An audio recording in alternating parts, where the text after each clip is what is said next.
Everything's evidence now. Behavioral Yes.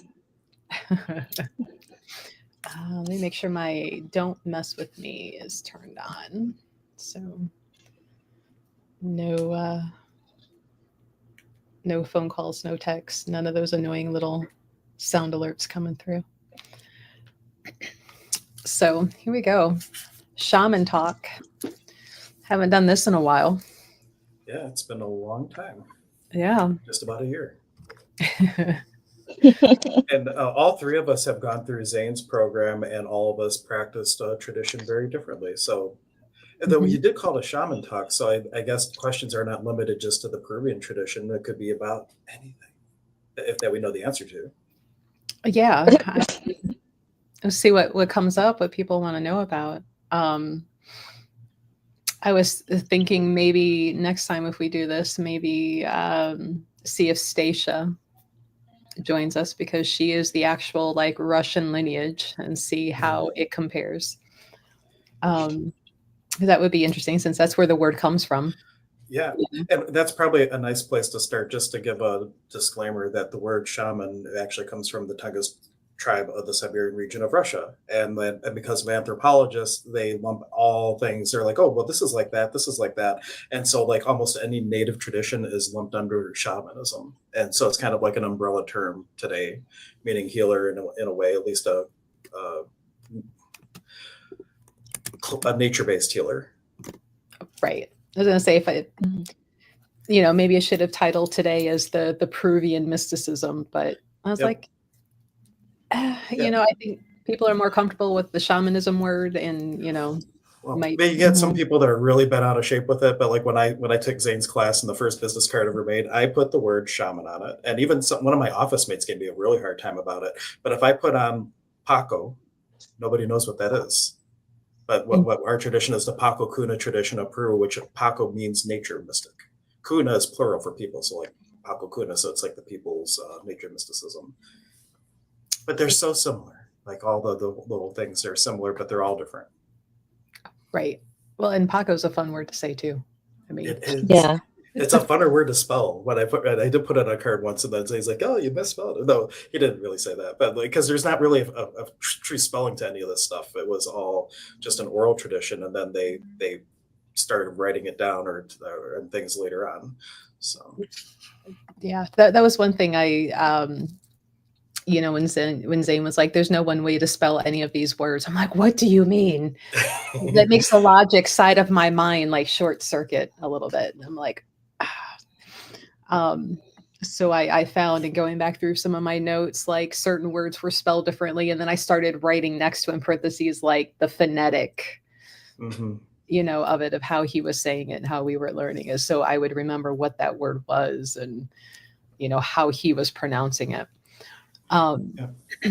but that might be another good place to start. So our common teacher, Don Zane Curfman, and Hank, you Mhm. keep his history more straight than I do of his lineage, because I still feel like I need a giant wall erase, a dry erase wall Oh, of like who taught, like how do we get down yeah. to We need to put Zane in a flow chart yes. so he can see it all. But Zane, he was looking. He had like a vision of a particular. Was it a vision?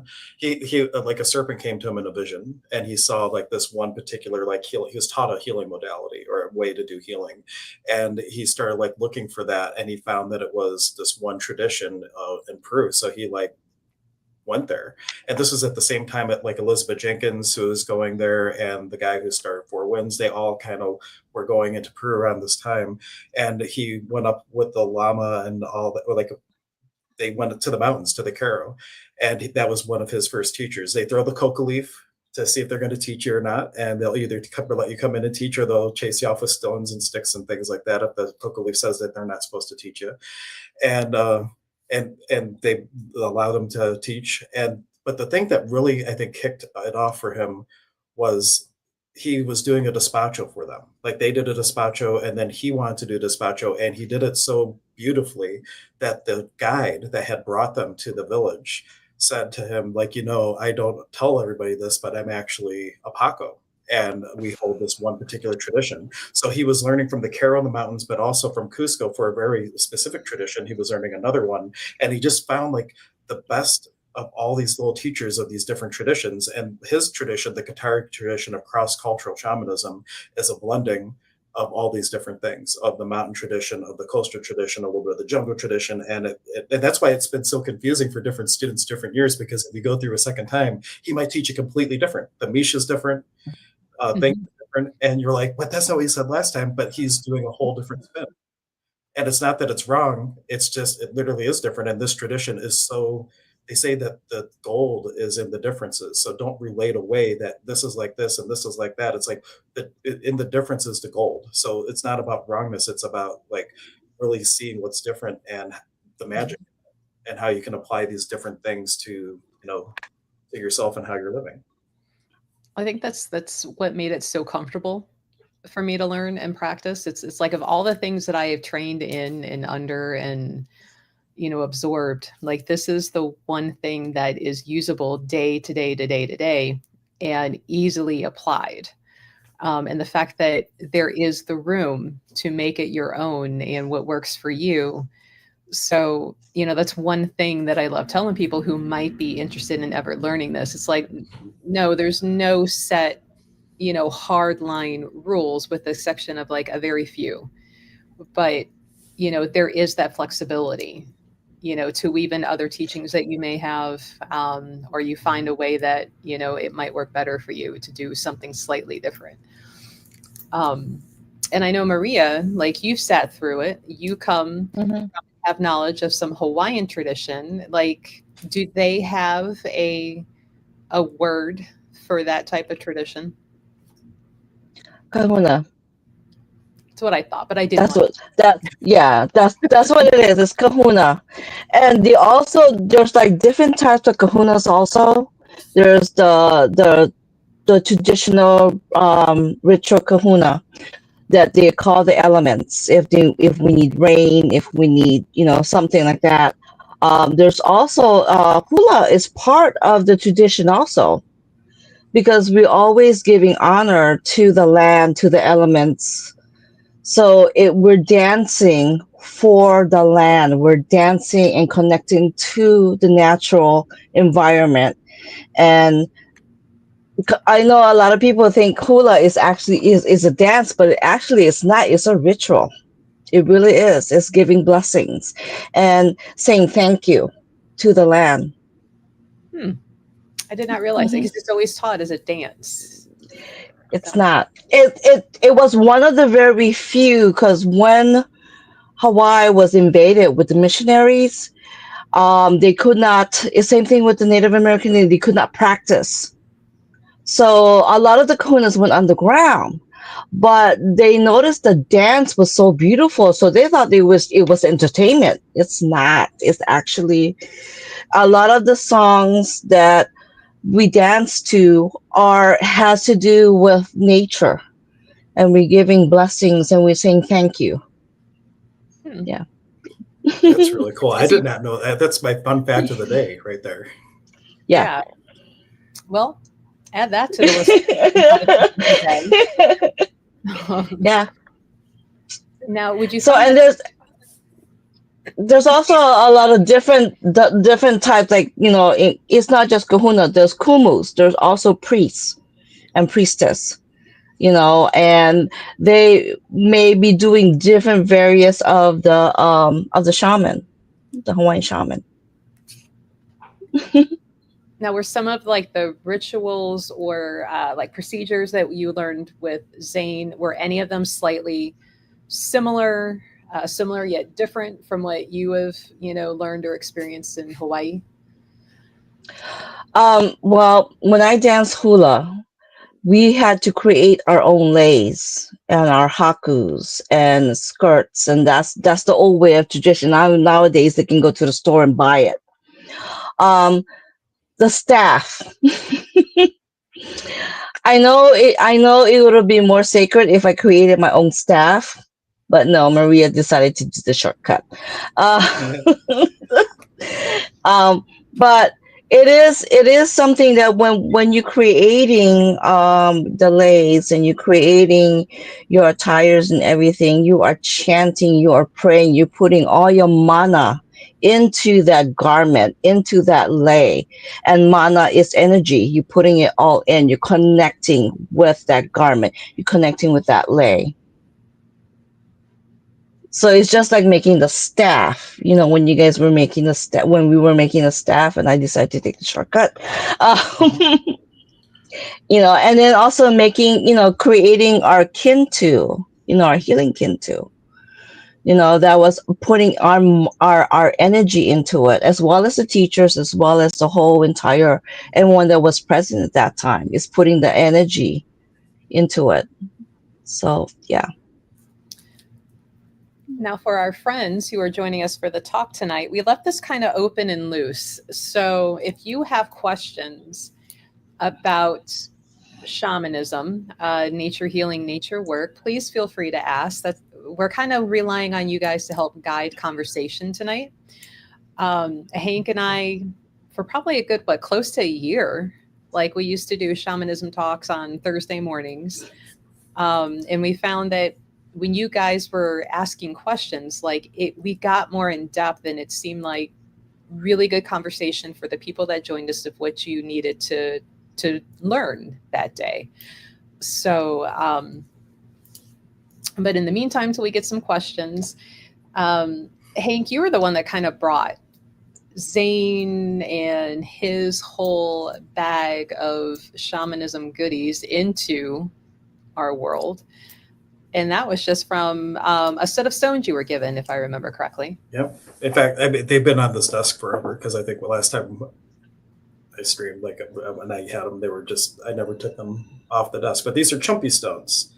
And my friend Dave Orlasky, who was my roommate at Fellowships of the Spirit when I was going through the 2-year program, had gone to Peru with Ken Harsh, who was like the godfather of crystals in a way. Like he had a lot of different crystal books and did a lot of the shows and things. And the way he did his rock buying is he would go to the place he wanted to get rocks from and make a trip out of it and bring people with him. And then he would ship all the stuff he wanted to sell back. But Dave went to all 10 different villages and got a different stone from each village. And he got them for himself. But then when we were at Inspiration Stump at Lilydale, and Spirit said, give them to Hank. He's like, you gotta be kidding me. And he gave them to me, and not all of them, but he gave me 7 of them at the time of the 10. And he said, Spirit, he said, I got these for you. I didn't know till years later that he never intended them for me, and it was like Spirit's suggestion. And I said, what are they? And he's like, they're chumpy stones. I'm like, how to use them? He's like, I have no idea. And so then I started Googling chumpy stones, and I found a book called Inka Mountain Magic. And in that book, there's a section on chumpy stones. And I reached out to Zane, and he said, yeah, I can teach you that, but that's part of a bigger thing to learn how to use them. And it's an apprenticeship. And I'm like, well, what would it take? And he's like, well, it'll be 7 weekends. And this is how many people. And that's when I went to Melissa. I'm like, Melissa, I really want to do this thing, but we need to build people who want to take this with us. And we started hosting Zane for 1-day and 2-day workshops, and eventually got enough people. I think 2016 was our first one, was it? 2000, we hosted them, I think, started 2014, but I think the first program was 15 or 16. So long ago. It feels like so long, but yet not very long ago.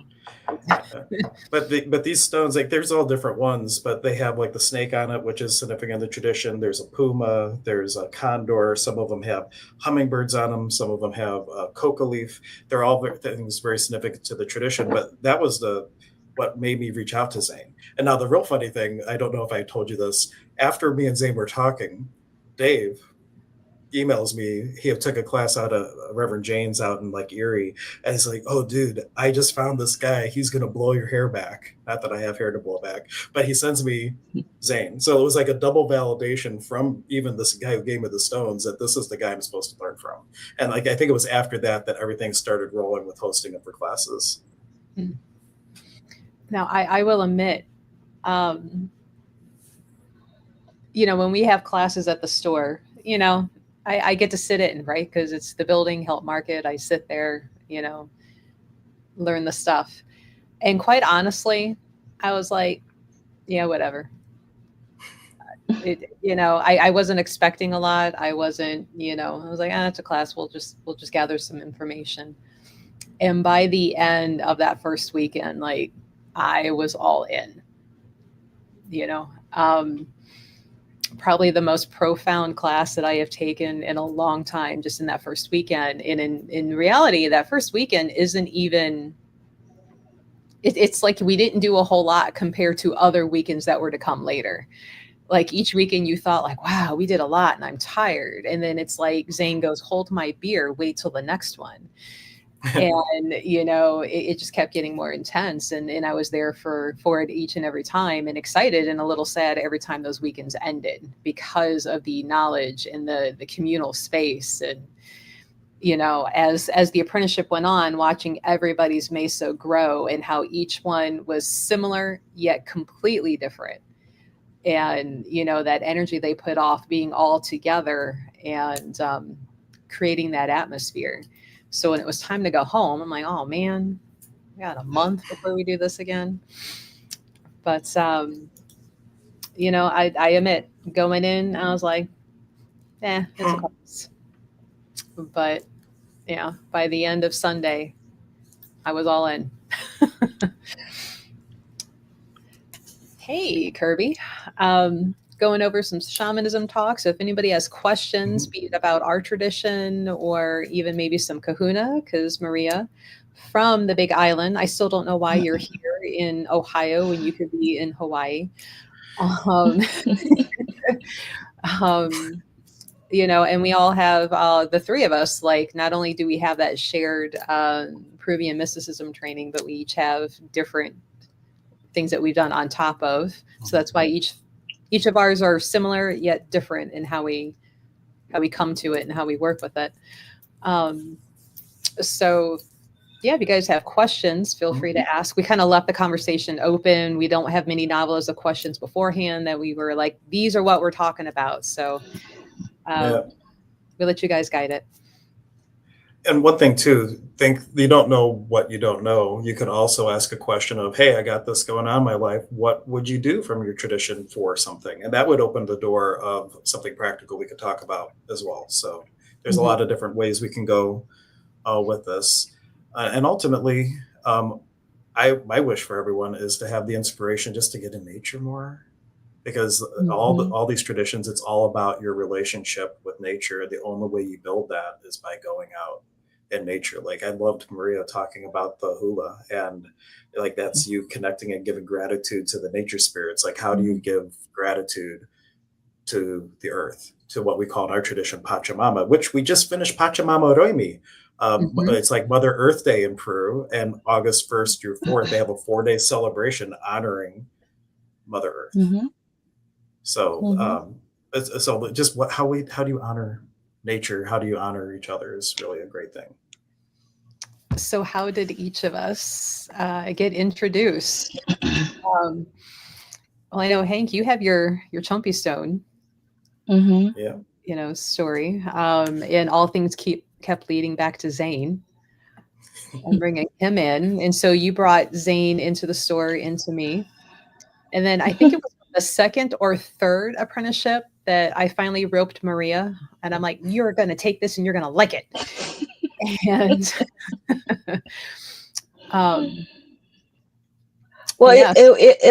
it's kind of funny because before Zane did his first class, he did that mini class for healing, shaman healing. And I was like you, Melissa. I was like, okay, I want to know why you're a 4th level priest.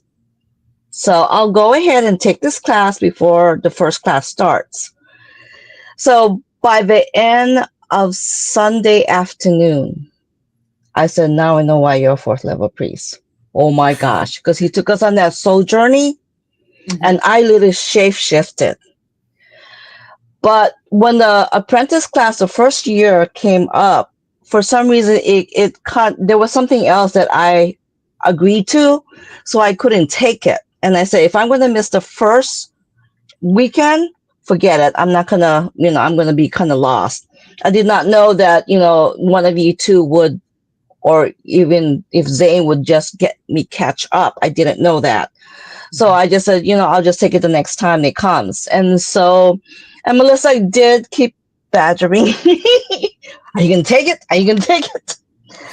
But I already had it in my mind that my great grandfather was a shaman. He was a medicine man. He didn't like that title, shaman.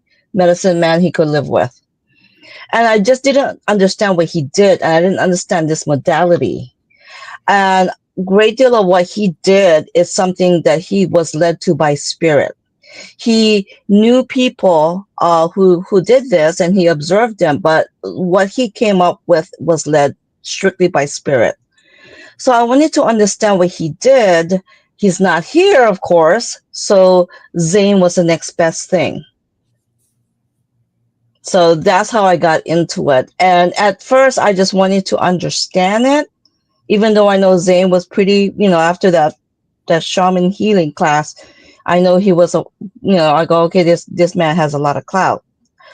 But like the first time I was like, okay, let me see, let me understand what my great grandfather did.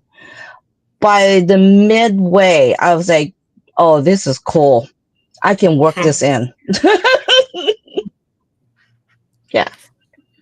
Now, Chair says, for a newbie, can you say what are the main aspects of shamanism? Honestly, it's getting to know nature and in tune. And you might ask, like, what is in tune?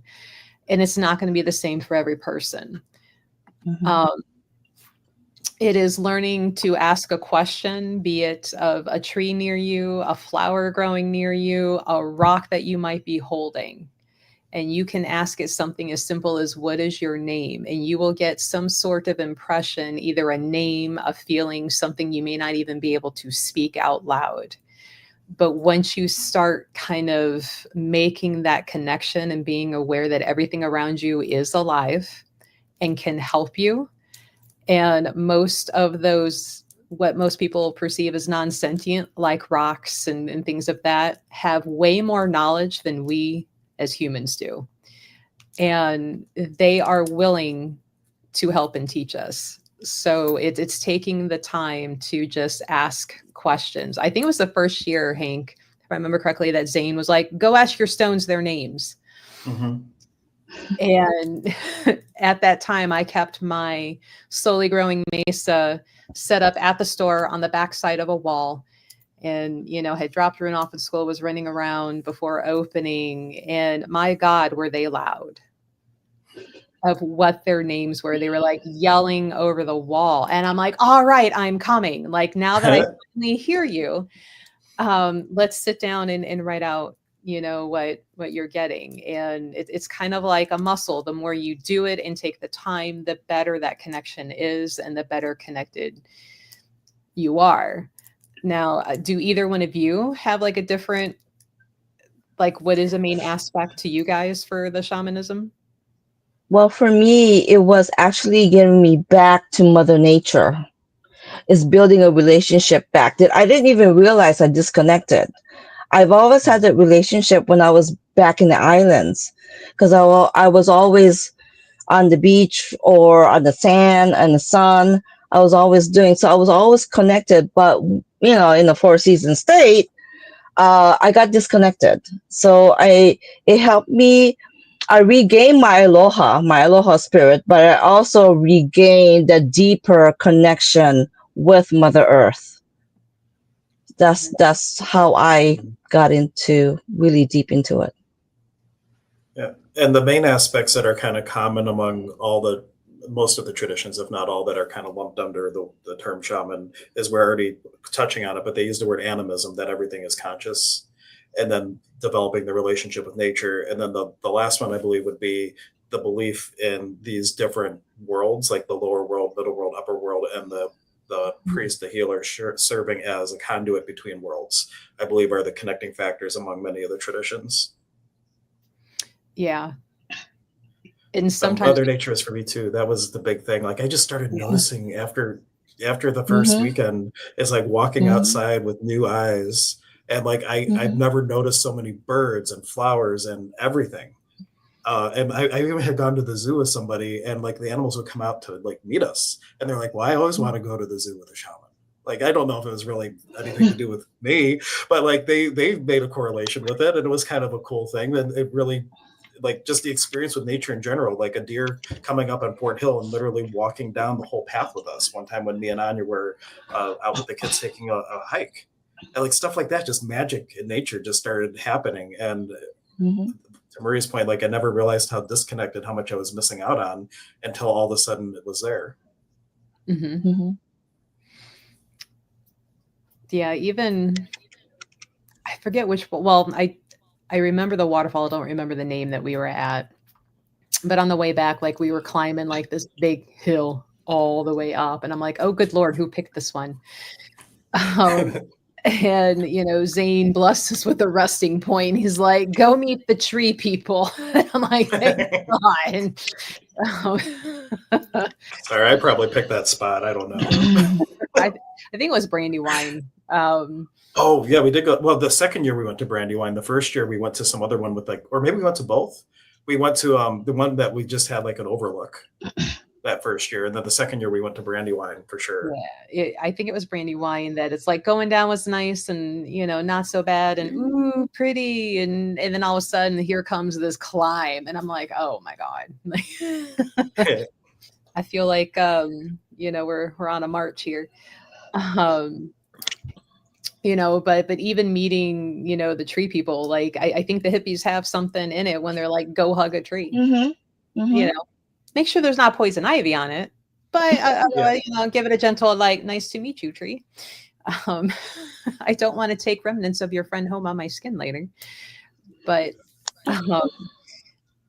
just that connectedness and the calm that comes with it, and that your body just kind of quieting down and just coming back to self and center, and the feeling that you are connected, in that the perception you get of that nature that could be a mile or two or farther away of what's going on. It's like they bring you into that communication of that nature space, and it's amazing. So that's kind of, some main important aspects of shamanism. So thank you for asking, Chair. If anybody else has questions, feel free to ask. Now, Maria, you've sat in what, two times in the Twice. Yeah. Twice. Yeah. Hank, you've beaten me because you've done even some of the hybrid ones with Zane. So you've been through it probably 5 or 6 times. I don't even know. Enough times that one, like I think twice the last 2 times I went through, I had a whole different set of awarenesses with the different works at the different nature spots, and like clicked for me on different levels that I'm just like, oh my gosh, I get it. And it took a while, but like, not that I didn't get it before, but it was just like seeing it like make more sense, or I can't explain it, but it really hit me a different way the last 2 times. Yeah, I do find since taking the apprenticeship, I will just automatically, without even thinking about it, if I see larger birds of prey, circling, I send them things like, thank you for letting me see you, for one. And, usually when you see a bird of prey circling, there's something down low that they're waiting on. But the fact that, I've been given that gift of seeing them before they go into hunting mode, I think is pretty cool. Seeing little animals in yards and everything, and how close you can get. There's a certain rabbit that I am determined that I will boop its nose at some point. It lets me get closer each time. But that automatic of giving thanks to certain nature beings now just comes so naturally. And being able to ask nature at the beginning of the day, like, hey, can you help me, just navigate through the day a little easier, get some knowledge that I might need, without thinking like, wow, that might be silly to do. Now it's like second nature to just do it, not second guess the perception, be it hearing something, seeing something, feeling something. Though I do think, Hank, maybe you can agree, because Maria, I think you automatically feel anyway. Maria's a big feeler, whereas I and Hank, maybe you two, like learning the feeling more versus expecting to hear or see, like learning the feel for the answers coming back from nature. For me, it's just like I always struggled when I first like even started at fellowships because intuition didn't come the same way for me. I didn't see things, I didn't hear things. Feeling probably was my biggest one next to just knowing.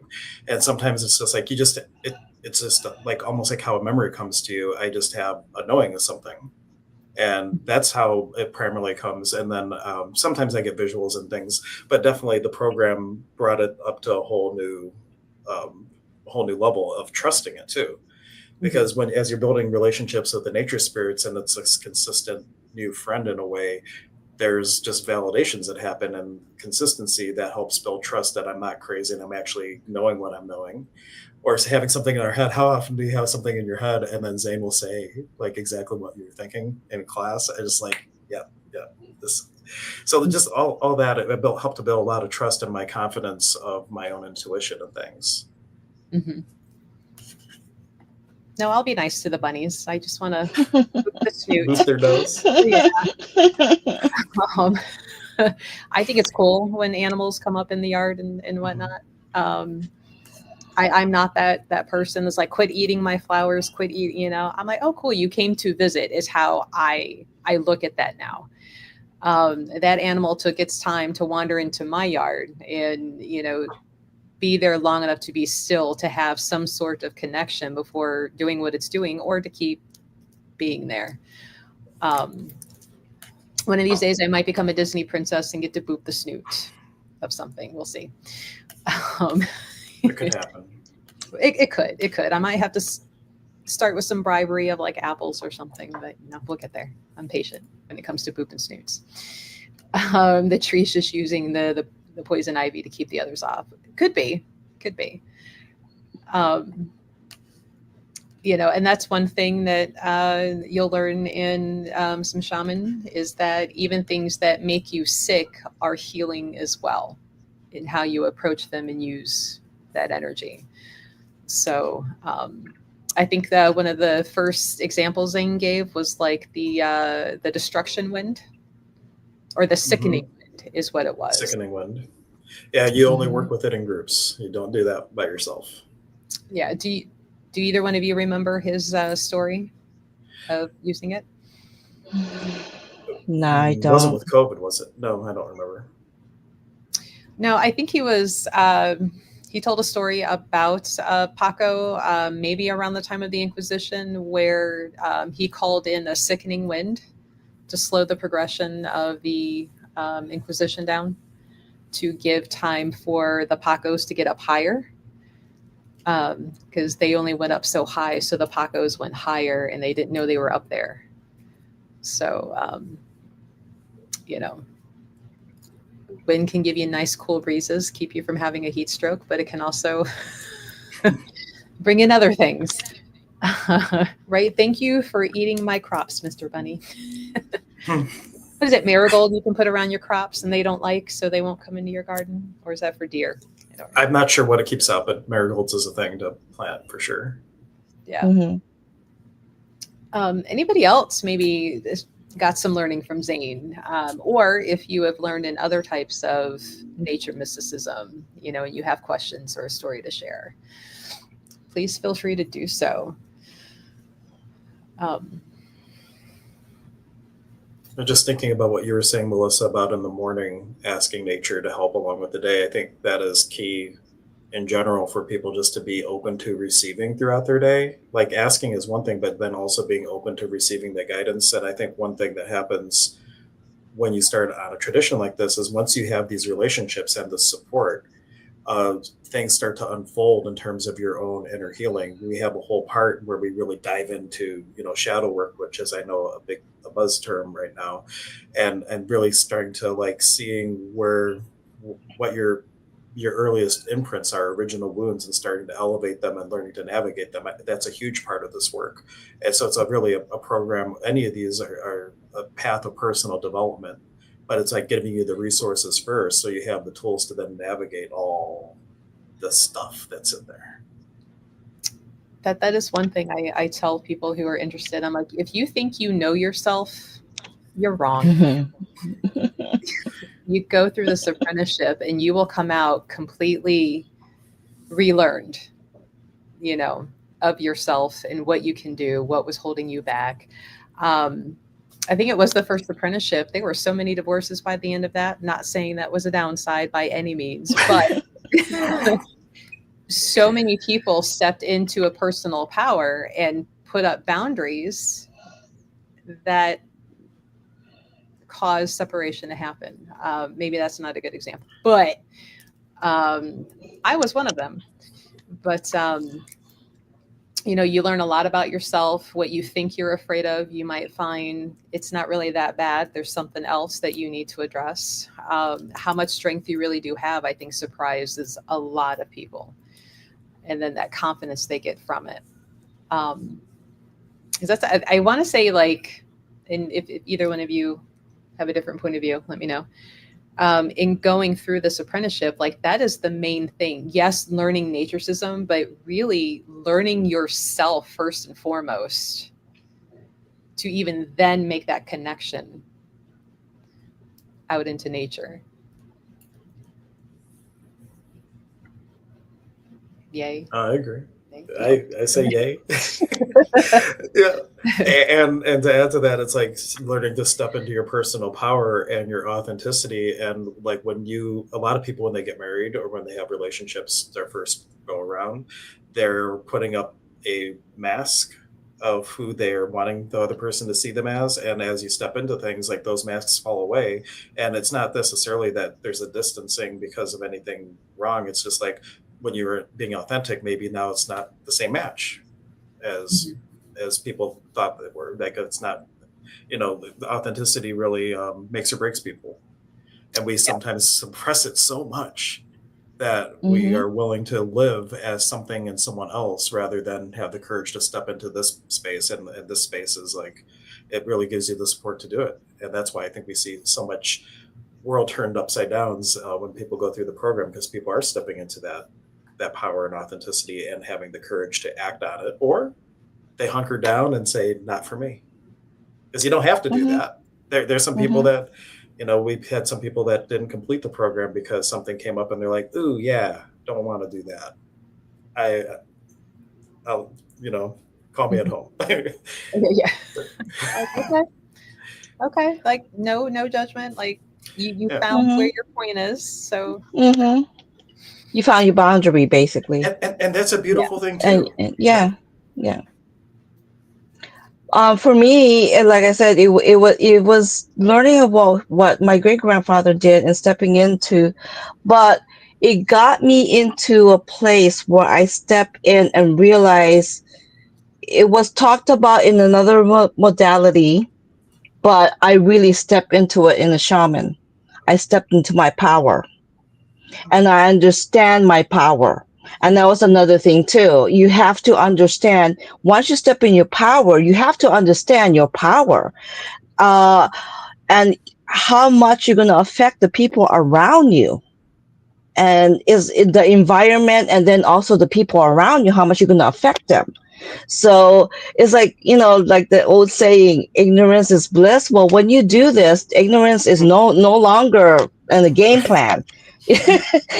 You are a very powerful being, and you realize where your power is, and you realize how much you affect everything around you. So Sherry says, connecting to water, I helped a sick fish in my pond. That connection will never leave you.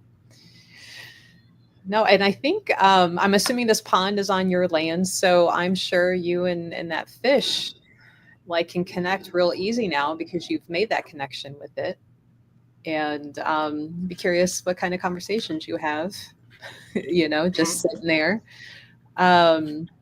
Swarm says, it's the inner work they make you do. Yeah. Your apus. Yep. Elementals. Elementals. Because they will help bring up stuff that you've been trying to keep locked away in the back. Like, I'll deal with that later. And they're like, oh no, here you go. Here you go. You want to get good at this part, you need to address this first. Mm-hmm. And they do it really with love. It's not like they're trying to give you a hard time. It's just like, if you really want to get where you want to go, have a look. Mm-hmm. Yeah. Catherine asks, ideas for an empath who is curious but doesn't want to be overwhelmed. I can take that. I'm an empath. I did not know I was an empath. I found out later. And I was very overwhelmed. But once you know how to set your boundaries, it will actually help you along in this type of modality. So it's actually going back to getting to know who you are, getting to know how your energy affects others and the environment. But understanding that you will feel things once you you already feel things now. Once you step into a room, once you step into a workshop, you will feel it. Once you leave that house, you will feel things. So it's just understanding the boundaries and what is your stuff and what belongs to other people. I have learned that I can send it back. And that is, in the Kahuna, it's a blessing. We send the blessing back. We bless it, but we send it back to them because it is not your stuff. So why should you, make it easy to acquire all these people's stuff? Mm-hmm. When it comes to empaths, a few things. One, do your best to not label the energies. Like, thinking that's interesting is one of my best friends, because oftentimes if you label the energy, then you're owning it in a way. So it's just like, that's interesting. And then also, like, learning some sort of energy flows. Like in the tradition, we have Father's Rain, we have the Saiwa Chikui, we have all these different things that you're flowing that energy and you're not allowing it to stay. I think some empaths get overwhelmed because there's a little itty teeny frequency that matches whatever you're aware of, and it comes in and it rattles it, and then it goes back. And there's I coined a term called shadow projection echo resonance, where when someone is coming with their crap, it's like animating the one little part of you that is you, but it gets out of control really fast. So it's more like you're aware of something that's interesting. Thank you for pointing to what I need to look at, and that you're done with it. It served its purpose to point to that. But when we get hung up on the awareness of it instead of using it for its purpose, that's where we get out of control as empaths. And just practice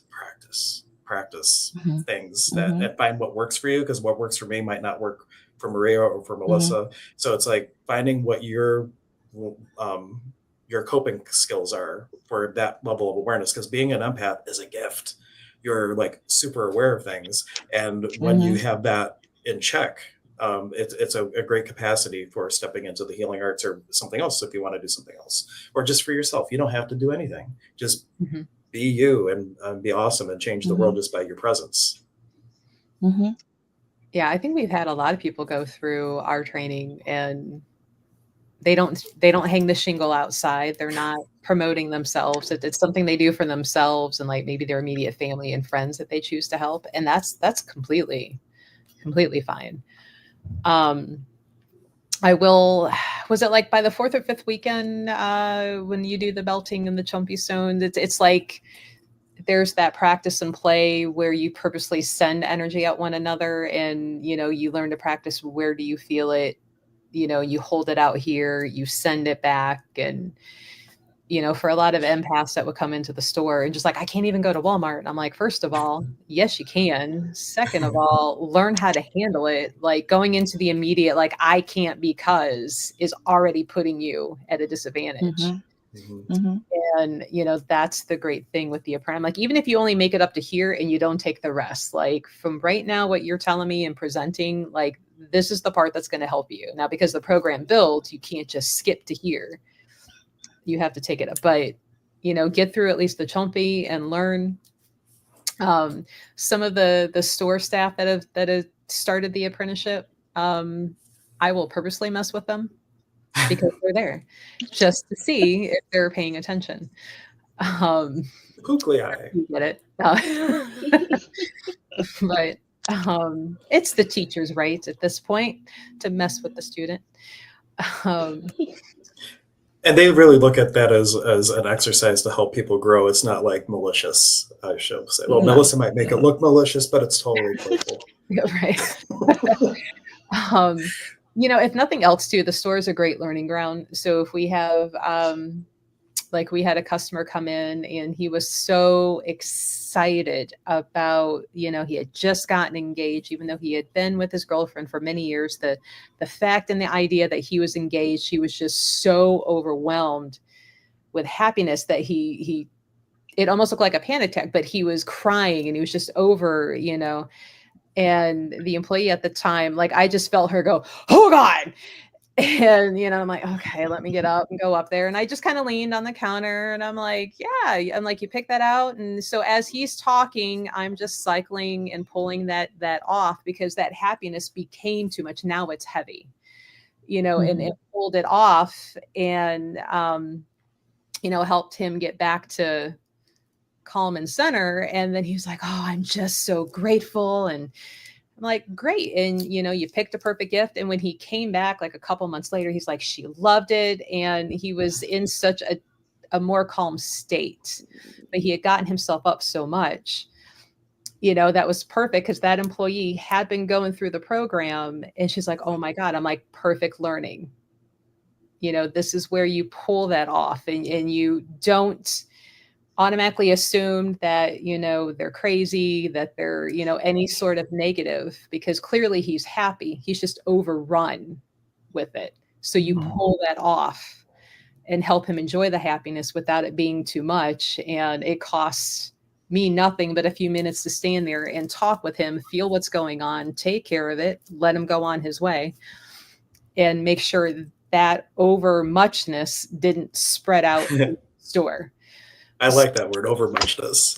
Adding that to my vocabulary. Everything was, I think it was the Sandman season 2 where, what is her name? She, the way she phrased things was like overmuchness, too muchness. I like that.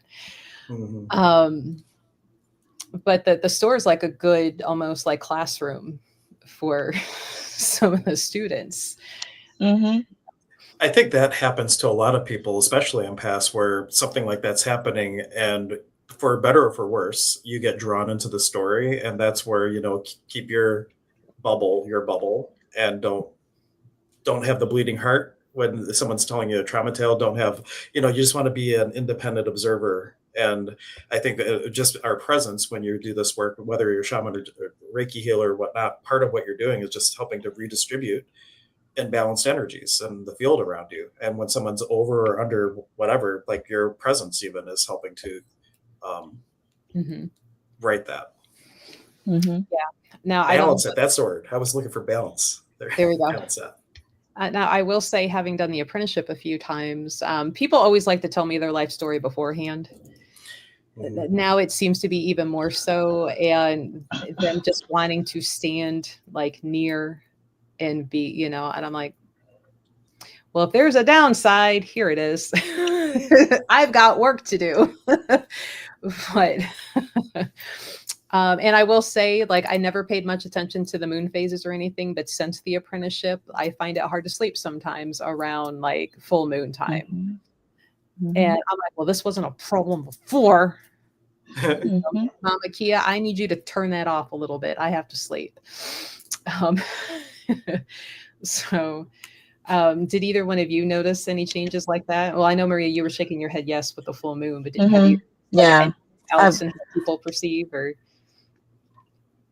it's just a full moon, and actually it started before I even took the apprenticeship, because I was doing pranic healing, and the teacher there also talked about the moon and how it affects, because of the energy. It's like you're seeing it, and then it's closer to the earth, so therefore you as an empath may feel it, or you as a healer may feel it. So Yeah, I get affected a week before and a week after. That's when not to talk to Maria, because my kids can tell you a week before I will agree to anything. Get her at this time because you will agree to, and she will agree to anything. I'm like, yeah. Right. That's how Maria came to be on this live stream. No, I'm kidding. That's right. Yeah. I roped her into that too. Like, you're coming and you're gonna like it. Well, and before I even knew anything about the moon, like the magical purposes, I worked for the bank, and I just noticed I got the most insane people on the phone on the full moon, to the point where by the end of the time when I worked at the bank, I was taking off. I was using my vacation time to not be on the phone on the full moon. And it was the best decision of my life not to take those calls on those days. But then learning all this, it's like, no wonder. Yeah. So I pay attention to that. And like, if I start having a harder time, I'm like, where are we in the moon calendar? No, that makes sense. Okay. So if you want to say a downside, and I'm sure there's work and things I need to learn and address to where maybe they wouldn't bother me as much. Figuring out what that is now that I just said that out loud, I'm sure the universe is going to plop that in my lap here soon. Well, we could do a whole stream on the lunar return if you want, Melissa. We could dive into that. I know how much you love astrology, and the moon is the one that everything under that umbrella. That's the one that I'm like, bullshit. Maybe. Well, side note. Apparently they're finding evidence of Planet 9. So what does that do to all of your zodiacs and all of your? Yeah. It just means even every asteroid affects you. Robert Ham would say that they're the muses of the universe, and the inspiration between your children's names are all affected by asteroids and things. I don't know if that's true or not, but I'm just saying, like, everything affects each other because everything is oneness, and you're resonating off other aspects of creation. So every planet, known and unknown, is having an influence on you, or you're having an influence on you, if you prefer. Maria's on the same side as me. Though I was kind of. Who's with me on this? Yeah. You're outnumbered, Hank. I will say, I don't know about the people in the comments. Like that, we could be outnumbering you. Who's going to back up Hank? Cool story, bro. right? Thank you, Chair. Well, you know, my stance on astrology is the more where you are, the less it matters, and but it never doesn't matter. So, like, you know, don't peep Pinocchio and just move in with the strings. You want to be conscious about it, and don't use it as a victim card. Like, oh, because of this, I'm doing that. No, it is all about inner work and knowing yourself better. Yeah. Oh, thank you. I appreciate it. I was feeling so ganged up on. No, it's good. I heard Master Ko, who I would love to finally get a class with. The way he explained the universe in our solar system isn't necessarily like you would for astrology and like, oh, you're an Aries and this means that, and you're a Libra, this means that.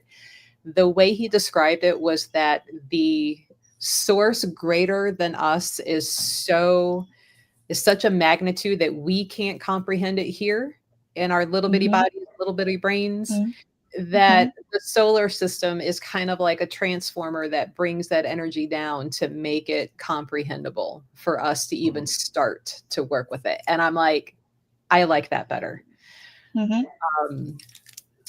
You know, and I'm like, I can work with that. I can absolutely work with that, especially then if you start expanding out to working with the dark stars and the quasars and all of that, which we even address in our at least 1 or 2 years in the Peruvian mysticism of, he's like, our dark star in our galaxy, connect to that. And what does that feel? And what can you do? And how does that work with you? And I'm like, I'm on it. I appreciate that. Yeah. And as you like, from the 4th level to the 5th level, you're working with more of the Texei Apus. Like, instead of the nature spirits here, you're working with the nature spirits of the cosmos. Texei means cosmic, in fact. So like, you're working like a Pampa Masauka, 3rd level priest is working with the river, the stream. 4th level is working with the earth, is working with the ocean, is working with, you know, like the grander spirits or whatever, but the big ones, and they keep on going. So yeah, it's a really awesome tradition. Catching up on some Oh, Chair says my mom's a nurse, and when it's full moon, they know it's going to be crazy. Yeah. Yeah. If no other astrology you believe, know that the moon does stuff. The lunatics come out. It's funny. Neil deGrasse Tyson. I can never remember which way his two last names go. The astrophysicist, right? Really cool guy.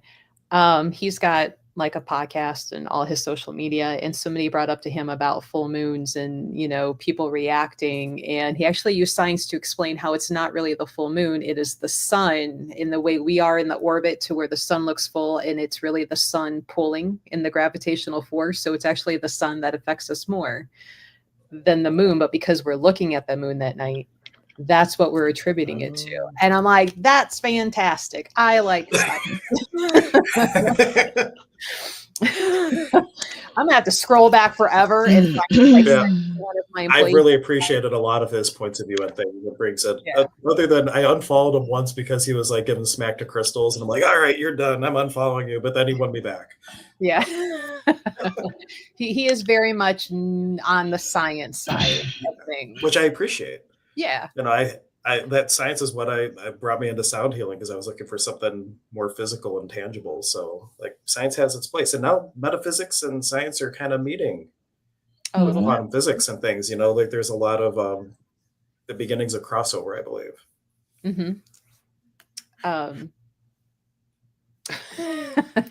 Action Hank throws crystals across the room at the TV screen. Take that. I'm gonna break my chumpy stone. Throw it at Melissa. I've got a lot of rocks. Yeah, you are probably one of the people who have more rocks than me, but I have a lot, and you can't count everything as inventory in the store. Okay. I got it. I got a few.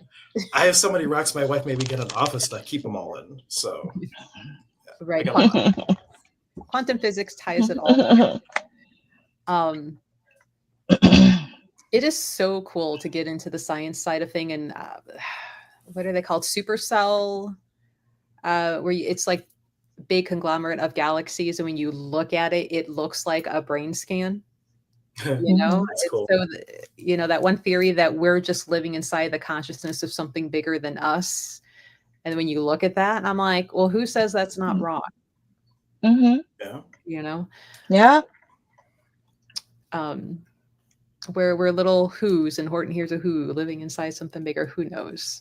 Well, the one I like is it's really just one particle moving infinitely fast, and everything you perceive is actually the same particle. And I think that's how string theory works or something. But anyway, I can talk about it a little bit, but like the actual science behind it is like, it's hard to wrap my head around the ability to explain it all. But I love that one particle thing because it's all about oneness. But everything looks separate, but it's just the perception. Yeah, well, and like that whole Hank, you say it a lot, like you're the only one in the room, I am me, you are you. And I'm like, well, if we really are in a brain of something bigger, then that's true, right? We're just separate little pieces of it. Yeah. Who knows? Who really, really knows? I ran across something earlier that was cool. I posted it. It says, you are not a drop in the ocean. You are the entire ocean in a drop. And so is everyone else. I added the last part. The last part wasn't on that meme. I should make my own meme and add that part. Because that was the rest of I'm the only one in the room, and so are you, or you are the only one in the room, and so am I. That's the rest of that, where you have to, like, the whole concept of namaste, may the God in me greet the God in thee for the highest good, and recognize that we're in it together, and maybe we should treat each other as such as we walk each other home. Yeah. Why do it the hard way? Because it's more fun, probably. Some of us only learn the hard lessons, right? Let me repeat this one more time to see how well this. Maybe it'll change this time. No, the reason we do it the hard way is for contrast, because in the absence of that which you are not, that which you are is not. So you have to make the illusion of friction. Let's see. So, guys, if you have any other questions about anything we're talking about, or bring us back on topic to shamanism, because we're going way woo. Well, talking about moon and the galaxy. Okay. Yeah, I'll try to bring it back a little bit. We did a little bit with Zane in the 1 year standing outside it. That was a long day. The thing I remember about that is being in the pitch dark and somebody brought Everclear and did fire breathing randomly and scared that bejesus out of me. That was that when we went to I forget where we went, but Squirrel did that. Just mind our own business in the dark, and all of a sudden, yeah, everything's illuminated. Uh-huh. Never a dull moment with crazy people around. No. Well, I mean, I think that was one of my favorite sayings of Zane's. It's like if you can hallucinate the crazy to where other people can see it. It's like when you're working with your client and you can see that change, and then they can start to see it too. I forget exactly how he worded it, but and then followed up by there's great work to be done in the crazy. And then like you're crazy enough to believe the change that can happen, even in the healing work. Hello, everybody coming in. What are they? Tetsuke Apus. Yeah, Hank, what are they? It's the big ones: the wind, the water, the ocean, the moon, the earth. And then if you were going out more, then you'd be looking at like the sun, the planets. The Teksei Muhu Amaru, which is the ovum in the center of the universe, the dark sun, if you will, the void, some people might call it. I think Zane would argue that it would be the void. But those are the Teksei Apus. Black. The black hole. Yeah. Mm-hmm. But even like I would think your nature spirits of your birthplace for an individual would be like the big nature spirits that you're working with. It's not just like the little stream you're working with, like the spirit of your birthplace. It's like the big entities that are helping to hold the container for you to evolve into a cosmic being. So like that's why you're working with bigger things. It's like you set the foundation and now you're working with the next thing, and then you would be working with the next thing as things continue to expand infinitely. Quichi, yes, thank you, Mike. Quichi, the rainbow, that is one of the in fact that's like the on the divine diagonal, the mesa, which is the mesa divine diagonal will be going the right, there we go. That is like for the divine feminine, the other way is for the divine masculine, but it is the rainbow that bridges from like here to the upper world. Mm-hmm. Now, did he explain that differently? Because for years it was the serpent that circles Kuichi, being that serpent in the center part of that mesa. So you did your position, and then Kuichi. Yeah, serpent up. So, well, and the rainbow serpent is like the rainbow serpent has the feet of a puma, the body of a snake, the wings of a hummingbird, and the antlers of an ant, and we are the serpent. So like you are in fact the rainbow that is transcending reality, is like the whole picture of that. So like you are that divine diagonal in a sense. Koichi was not the first one I thought I was going to connect with when he was starting to explain what the workings were going to be. I expected like moon, and because even as a kid, like I loved astronomy, so I was like, oh, moon. And then for like the first like 3 or 4 months, like the serpent kept coming, and at one point like was wrapping around my arm, and I'm like, I am not getting this tatted. Like, you can connect here and come up all you want, but we are not making permanent artwork here. Use expensive. We ain't doing that. But Koichi is one of my favorite ones to pull in and work with and help move through the mesa, especially if I'm working with a client remotely and pulling them in onto the table as like a little mini hospital room that we work with, and Koichi kind of leading and going through the mesa of the points of like, here's what needs to be addressed and here's what they're not really bringing forth yet. And, Koichi's a great ally. Yeah. Mm-hmm. Just since you mentioned the serpent, like the four mothers of creation in the tradition, the serpent is one. Then we would have the puma, and then we would have the condor, and then the hummingbird. And each one has a different like elevation of energy. And the serpent is all about being on the earth, feeling the vibrations, but also the ability to act when needed. And just hearing your story about the first year, maybe that serpent energy was just what you needed to make those choices to act and make changes. Mm-hmm. So, yeah, Koichi's got a little place in my heart, but I ain't getting tatted.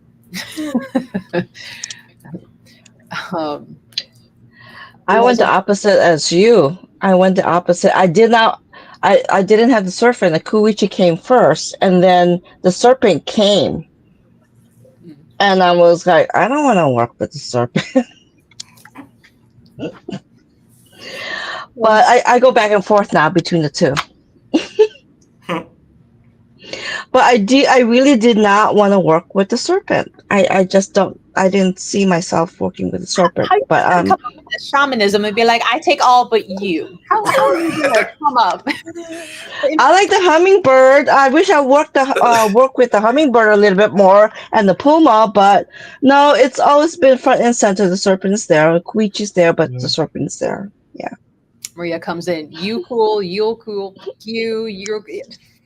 Come on now. And I was excited to work with the serpent, and then when I was connecting, a turtle showed up, and I'm like, "What? What's up with that?" And so I got punked by the serpent.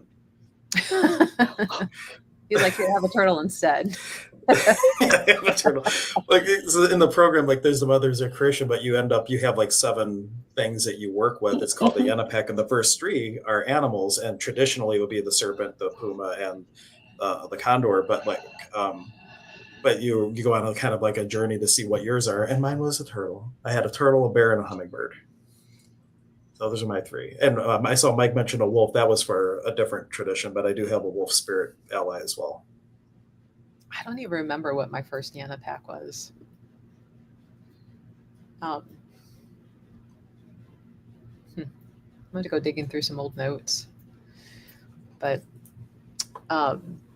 no, I just remember with the serpent in calling in on the mesa, like I could actually see, the rotation and the movement in the serpentine way, just kind of going through. And I'm like, well, isn't that pretty damn cool?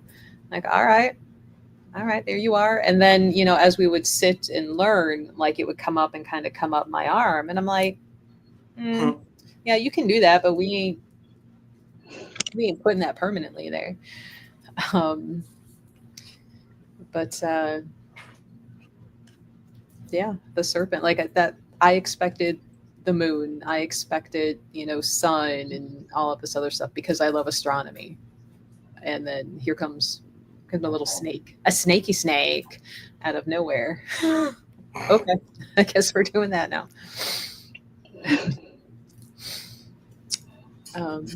Any other questions, guys? Let me see here. Chair says, is shamanism one directional communication with nature, as in do you just listen and feel and absorb nature, or is it a 2-way communication? For sure 2-way. Yeah, it's a 2-way. For me, it's a 2-way. I can't vouch for anyone else, but for me, it's a 2-way. In the tradition, we have a word called Aini, which means like divine reciprocity. And if you receive, you must give. If you give, you must receive. Otherwise, you create what's called hucha because you're stagnant and not in flow. So if you're receiving, typically it works, we give first. We go to the tree, we go to the river, whatever, and you offer your hucha, your heaviness, to the nature spirit. And in reply to that, you get Sami, you get a more refined energy back because that hucha is like fertilizer for them. They know what to do with it. And then they give us another energy. But all that exchange is a communication too. It's not just about the energy. There's also like information with that and knowledge and little seeds of potential that you can develop within yourself. But it's 100% 2-way. Mm-hmm. Well, and Chair, I saw earlier where you asked about, the experiment where people, they had 2 plants, one they were really mean to, one they gave love to, and how it grew differently.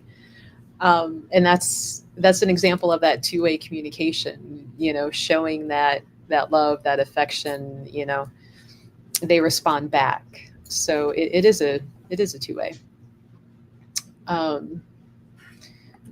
Energy's in an always, wow. Mm-hmm. Is always in an exchanging state. There we go. Words are hard. It is still. Mm-hmm. It's always on. That's true. Yep. And it also expands.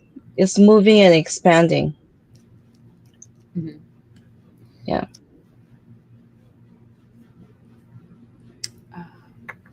I really believe in communication with nature. You're welcome. Thank you for coming in and talking and asking questions, hanging with us. Chair, I don't know if you watched the previous talks that Hank and I did for maybe close to a year. We went in depth on certain aspects of it. So if anybody, is interested, you can go back and watch that on our YouTube. They're still up. They're still there. How can a total newbie start? Yeah, this is rude of us to talk about this and have like nothing planned for people to do anything. I mean, honestly, Chair, go outside and just listen to the wind, feel the breeze, feel the ground under your feet. Now, given where you are in the world, I don't know of anybody there who's teaching any sort of classes. One of these days, we might take our apprenticeship to Ireland. Take it traveling.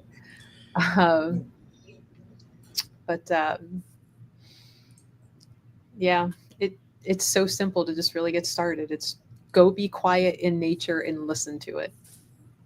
Yeah. And maybe we could do a stream and like just pick a practice, like go in depth on a tree exercise or doing a kintu or a despacho or anything like that. Might be a way that we could help our remote friends or things, or just reach out and ask a question, and you'll probably get a passion puke back from one of us giving you some stuff to do, maybe. And it's, Chair says, I talk to my houseplant and give it tiny little hugs, but I never consciously went outside to do that. And you can do that to anything outside. Yeah. Because the cool thing, right? Earth, Mother Earth, big thing, Pachamama. But then you have mini mothers of like your homestead, the land under your house, or your property, your work, your business. So you can, while you can make that connection with the whole earth in of herself, you can also make that connection, that friendship with the bit of land that your house sits on, and really cultivate that.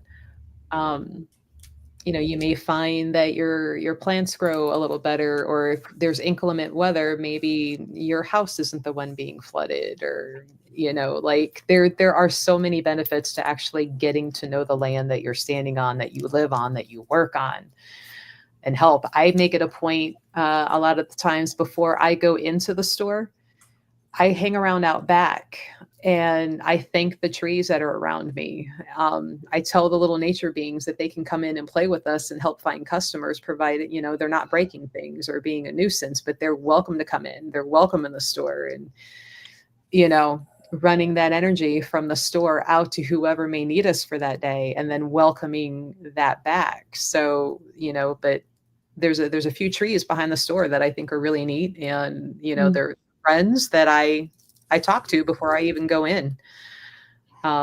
Sometimes I'm out there a little longer, so I'll text the staff. I'm like, I'm here technically, I'm just out back doing my thing. They're like, shaman on, we got it. I'm like, cool. So where can you find us? Right here. No. Yeah, I posted my link tree, but I think it only went to my destinations. But Melissa could put, I don't know if I can click comments. No, I can't. But Melissa could put it. I have a link tree, and if you go to that, or hanksettler.com is where you find me. There you go. Link tree.e whatever. That's my link tree, and that gives you all the different ways you can stalk me. And you might get stalked. It's happened before. Not usually they're friendly stalkers. Would be students trying to get your attention. Could be. Yeah. And we will eventually do a program again. Well, maybe next spring we can get in line to offer something.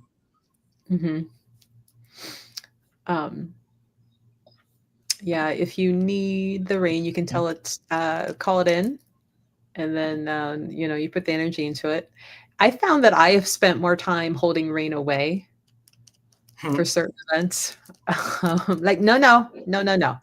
All day before, all day after. This time period, I need you to wait. Hold it off, please. Hold it off.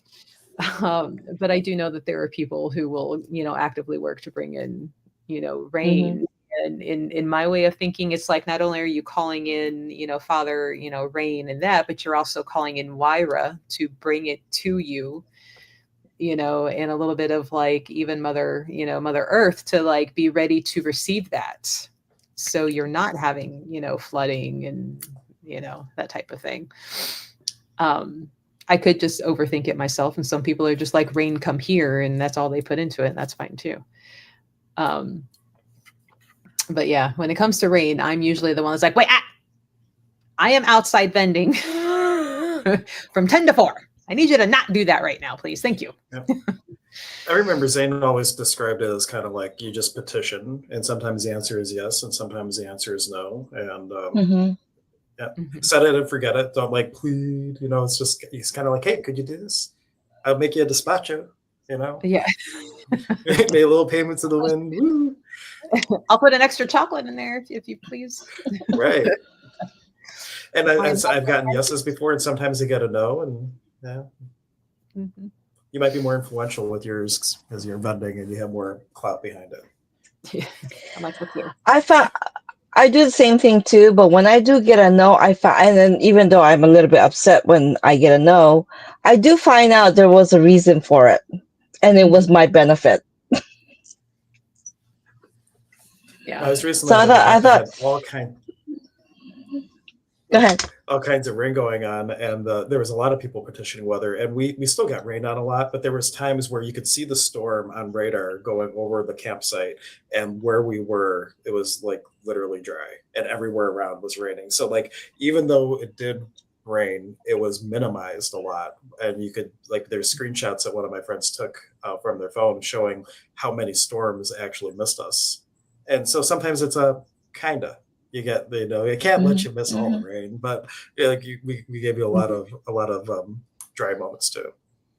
Yeah. Well, I think there was a winery event, like one and only times we got rained on. I remember we're all like, all right, shamans gather round. Like, come on, break it apart. Come on. But it didn't last long. It didn't last long. It didn't. It did not last long.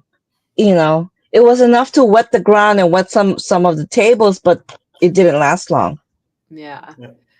Cloud busting is a thing in this tradition. And one of the years he gave homework that you had to go out with your staff and bust a cloud. And I was unsuccessful doing it during the day, but I did do it at night. So apparently me and busting a cloud to show the moon, no problem. But daytime, it's like, no.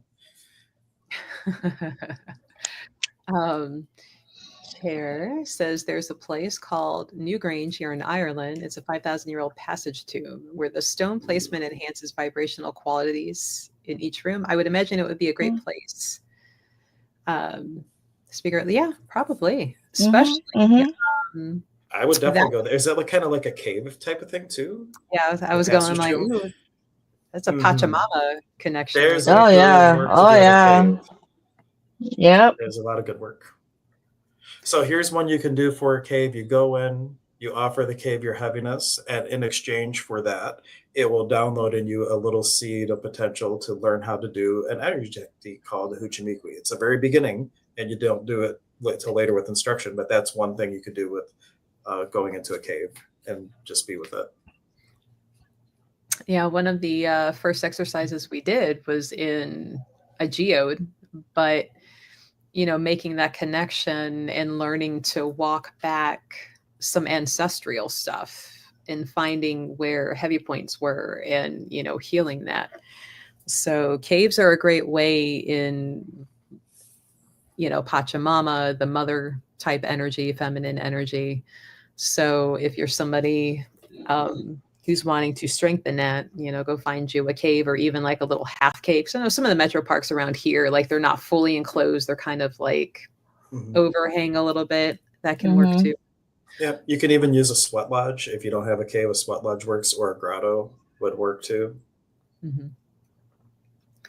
So it says it's a building that is semi-submerged in a mound, a bit like a huge hobbit house, only made of stone.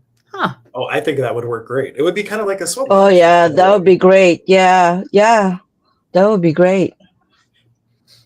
Yeah, and then talk about a great place for ancestor work. For the thing that Melissa was mentioning, you go in there, you open up, and then the way that the exercise works is you start with your most recent memory, and if it's light, you let it glow, and if it's heavy, you let it go. But you sit back and you go back to your earliest memory, and then you go to your parents, and then you experience, you like are given the gifts to your ancestor line. So like that's kind of like the general thing, but like I can give you the more detailed instructions, not online.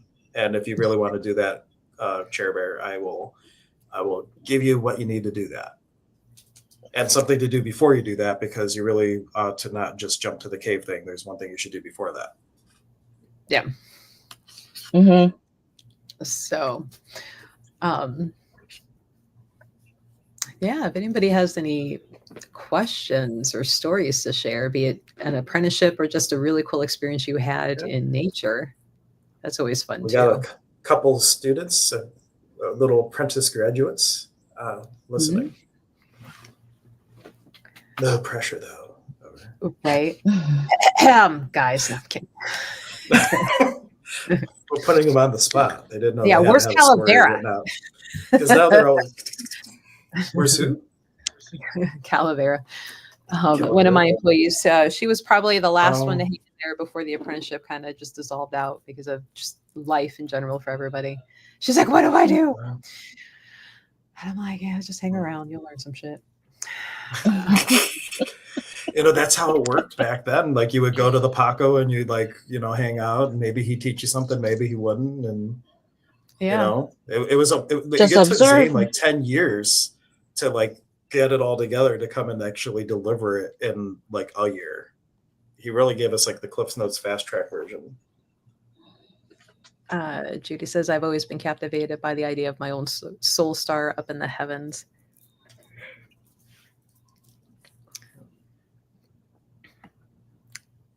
So the Peruvian, was that what? Was that in the last year that you guys did it? It's always been there. Like in the year that we did the outdoor work, like one of the things you do is you look for your star in the heavens. Your Wodaka Nuda Cheska. That's believed that our soul comes from. I don't know. It was probably too much like astrology. I'm checking out. Yeah. No, it's not the first time. Like, it just moved him out. Oh, you have your Paqo Kuna and your Ituapu, which are your godparents of the masculine and nature spirit of your birthplace, and they give you your medicine body. But the Karo believe that when you are born, the moment that your head crowns, you are instilled with like a unique vibration of energy from your star in the heavens, your Wodaka Nuna Cheska. And so part of the work, as you work with these spirits, would be to connect with that soul star and download like the highest possible vibration of you, in a sense. And your Paqo Kuna and Ituapu would have the manual of how you need to do the work to ascend to that, in a sense, giving a very global overview of that. Starting to sound familiar. Okay, good. I know you were in class. I got recordings to prove it. Yeah. I'm like, I know I was there, but where was I? I was off somewhere, apparently. And there's a lot of traditions that hold that same point of view, that there's like a star where you've never left creator, and then you're fully actualized, and it's like you leading you to you in this world. So what planet are we from is really what that comes down to. Earth. No, I think I got dropped off here, and I'm waiting for them to come back and get me. Like, dude, where's my car? Where's my spaceship? I want it. Well, they have the Festival of the Stars, and Caro, they believe that humanity was seated here, and there's like seven. Like anyway, we can go way woo with that, but there's like the belief in the tradition that there's been like seeding from star beings or whatever. So that's part of it. Yeah. And every year they go up in the mountain, they wait for him and say, "Hey, have we had enough yet? Can we get off this rock?" I don't know if they really say that, but there is a whole Festival of the Stars. Yeah, isn't that where they bring up the chunk of snow or ice? Is that the same one? Oh, I think they do, but they're not allowed to bring down the ice anymore. But they used to do that. They probably still do that. They just don't tell people they're doing it. So, that's what I would do. Like, the ice is here. We should totally take a piece and bring it down and do what we normally do. Like, you're not supposed to build despachos at Machu Picchu anymore because it like holds up traffic or whatever. But people do it anyway. They don't do it. Well, And then the Zane little had a guy really would come cool, over and wish you away. yeah, Zane had a story about how he took, he had a group there and like somebody got really, really ill. And it was because like that land had been so starved that Mm-hmm. it was Oh, taking the energy of that guy. And so they that had was to go, Elizabeth Jenkins. oh, was it her? Okay. That was Elizabeth Jenkins, and like the guy was sick, and like the Caro, they were chewing the coca at the top. They were waiting for the group to come up to do the despacho, and the coca went bitter, and they knew something was up. So the Caro, knowing that, came down, and what it had turned out to be is that since they had forbidden despachos on the mountain, and the mountain hadn't been honored in so long, it decided that this man was going to be his offering, and he was having like all these issues. So they basically did a divorce ceremony between him and the mountain, and the guy recovered. So that's a short version, but that I believe I'm like 90% sure that was Elizabeth Jenkins' group, Okay. So it was which just is one Zane. of Zane's sisters on the path. Yeah, Zane was telling the story, but him and Elizabeth are really close. They had a lot of the same teachers. They both wrote books on the stuff, but they have different perspectives and points of view. But that was one of Elizabeth's stories. Yeah. So both have books, like Hank, you mentioned. So, and they're really good books. If Mm-hmm. delve into the Melissa sells tradition. books. No. Zane's book, the Inka Mountain Magic, is I have disappear to get my, sorry, kitty cat. I booped your butt. You didn't like it. With my bag, my Zane bag. Here's Zane's book. Inka Mountain Magic. Do I have Elizabeth's in Mhm. here? She has a No, couple. but Yeah, Jerome, she has. Oh, that is a great book too. this one is Mm-hmm. really. I don't think I have Elizabeth's here, but Hank, Yeah, you. for Elizabeth, the fourth level would be the one that I would tell people, and it talks about the fourth level of the priesthood and the different levels. The two I'll talk about. The third level is called Papa Masayok, and they still have a fear based relationship with nature spirits. And Alta Masayok doesn't have a fear based relationship. Like the Papa Masayok might believe if I don't do something right, then it's not going to work, or the mountain spirit will be angry at me. And the Alta Masayok will be like, they're our friends. Why would they be angry? And they don't look at it as one's better than the other. They both have purpose and they both have medicine and they work Mm-hmm. together. So it's not Mm-hmm. about one's better than the other. So that's an important point. But they really there's things that a Papa Massage can do in healing that an Alta Massage couldn't, and vice versa. Yeah, like it's kind of confusing when it's listed fourth and fifth because really one's not better or over the other Mm-hmm. at all. And I think all three of us have trained in both traditions, or both levels, I should say. Yeah. And I find that I work more on the fourth than I do the third. Mainly because I've never been a big fan of long ceremony, pomp, and circumstance. I joke and say the third level is like the Catholics. A lot of stand, sit, kneel, do it like this, do it like this, do it like voila.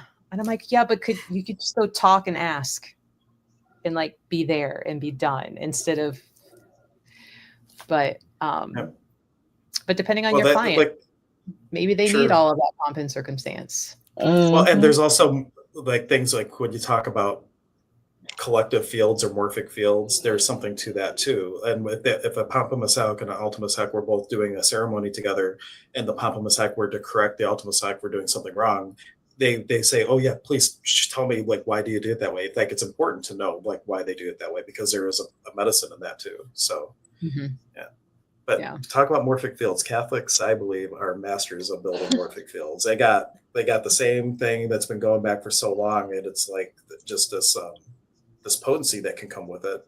It's just take the best and leave the rest. Yeah. Mm-hmm. Yeah. That, being said, they technically have not excommunicated me. So I think I'm still in a registry somewhere. Well, Of a good for military. you. I'm not even communicated yet, or whatever Yeah. word that is. I did my confirmation. I asked so many questions on my way in. I don't think they were happy about that. Like, why does this book and this book contradict on this point? And they're like, anybody else have a question? But there's good to be found in all of it. And honestly, when you're local and going through the apprenticeship, we actually use church ground for part of it. Mm-hmm. Mm-hmm. really, really neat people that let us come in and do that. Very open, very, very chill, very late, beautiful grounds. They have sightings of Mary there, Yeah. which is really neat. Except for the one time we were there when they closed, they were not happy that day. But any other time, they were quite happy with us. They went from hi to get out. Well, and that day, like one of the last people to leave, and I don't know. I usually stay to make sure everybody has left before me, but this one time I didn't. And one of the students, their car wouldn't start, and like they were even more disgruntled because they had to wait for the person to come and get jumped and all this stuff. So we'll make sure we're there earlier next time. Yeah. But church ground. You got your chapels, you got your statues and everything, but still a really nice, calm, peaceful, like holy, like you can feel it there. And the loving energy that's there regardless of what tradition you're coming in. It's like, as long as you're coming in not to be a jerk, like you're welcome.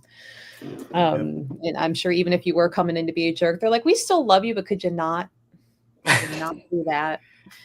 See, the nice thing is the place we're talking about is called Holy Love Ministries, and they are not recognized by the Catholic Church, but they're practically Catholic. They do everything, but they're not technically recognized. And so they say all traditions welcome. And it's always was a good spot. Though, if I'm honest, when I first went there, I was just scouting the locations Zane told me, and I'm like, I don't buy any of this stuff. But then I went into the relic room, and I ended up just weeping and collapsing to the floor. And I'm like, I don't know what this is, but it's real. And that was like the opening of my healing with religion, honestly, was that moment. And it was a beautiful thing for me. Mm-hmm. And I knew this is definitely the spot to take people to. Yeah. It's a really nice spot. I haven't been back since I was there with Zane that last time. Because I used to go every so often just to sit and be quiet and get that connection. And shame on me, I haven't been back in a while. Wow, it's already 8:30, guys. So anybody else have any questions, or Maria or Hank, any things that final question you want to share or ask?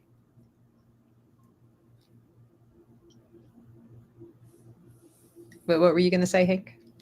No, I was just reading Chair Bearer's comment. Oh. Yeah. Do.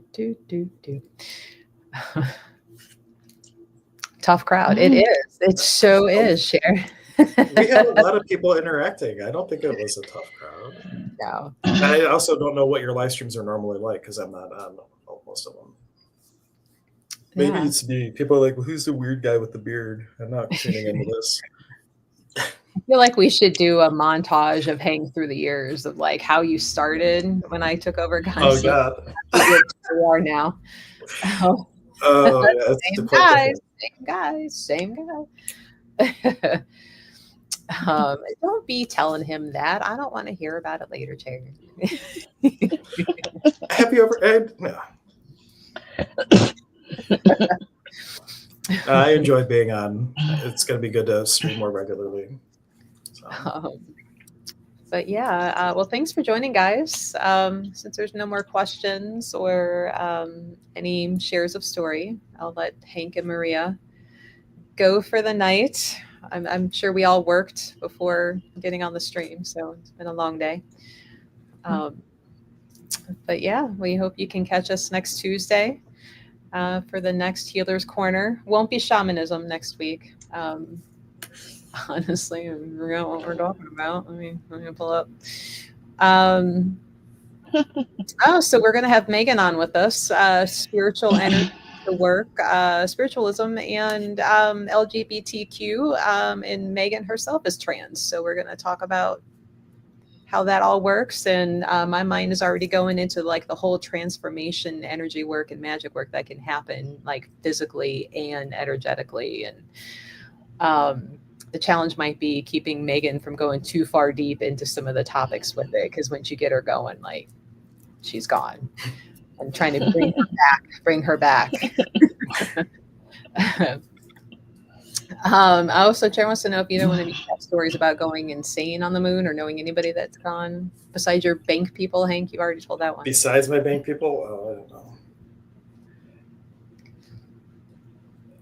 People are just really affected by it, and it's not just the full moon. Like if you were to do a journal and like every 2.5 days, like track emotions and things, you'll see a correlation between them. This is astrology, but you'll see a correlation between the moon and what zodiac it's in, and like what's showing up in your life. So not just full moons, like the moon has an influence, I believe, all the time, and could be a huge tool for doing inner work. Maria, The only insane stories I really have are bank stories, and that's for a different time. Now, Maria, you work with monies and numbers too. Did you notice full moon, just craziness? When I used to be going to the office every day, I am so glad that I work remotely because I don't have to experience any of that. But I did notice when I went to the office, somehow, some way, I end up hearing it, and I end up hearing they just go on the tangent, and I'm going, I really don't need to hear this. I really need to go back to my desk. So yeah, I did hear it. I wasn't with the public when I was in the office. I was just working with a lot of the office staff. But yeah.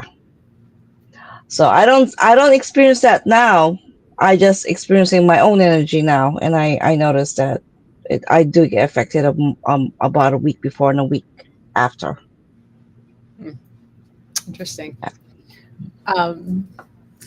Yes, Chair. She's like, the more I learn about the moon, the more mysterious and bizarre it is. There's much more to it than just a rock, as most people think. And it's a pretty nice giant rock out there, I think. And it's interesting, and I wonder if anybody's done any sort of research on human behavior over the course of maybe like per 100 years, since the moon technically is pulling away from us. What is it like? I think it's 3 centimeters or 3 inches every year. So it is getting farther away. So, that being said, how it affects and everything, like what has happened as it's getting farther away?